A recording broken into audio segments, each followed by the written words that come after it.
বৃন্দাবনে আসা বহু মানুষ গিরি গোবর্ধন পরিক্রমা করে থাকেন। এই পরিক্রমার অন্তর্গত প্রথম মন্দিরটি পড়ে গিরি গোবর্ধন মন্দির।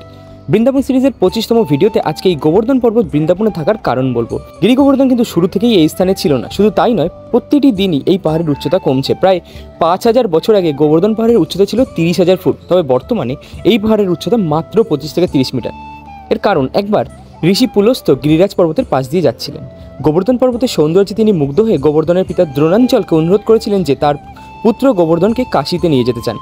দ্রোণাঞ্চল এই কথা শুনে দুঃখিত হন, তবে গোবর্ধন ঋষিকে বলেন যে তিনি তার সাথে যেতে প্রস্তুত, তবে শর্ত থাকে যে তিনি তাকে যেখানেই রাখবেন সেখানে তিনি প্রতিষ্ঠিত হবেন। পুলস্ত্য তাতে রাজি হয়। তারপর ঋষি হাতের তালুতে পর্বত তুলে রওনা দিলেন। যখন তারা পাশ দিয়ে যাচ্ছিলেন তখন গোবর্ধনের মনে পড়ল যে ভগবান শ্রীকৃষ্ণ তার শৈশব এখানেই কাটাচ্ছেন। গোবর্ধন পর্বত একটি পরিকল্পনা করেন এবং তার নিজের ওজন বাড়িয়ে দেন। পুলস্ত্য গোবর্ধনকে সেখানেই রাখলেন। পরে ঋষি তোলার চেষ্টা করেন কিন্তু ব্যর্থ হন।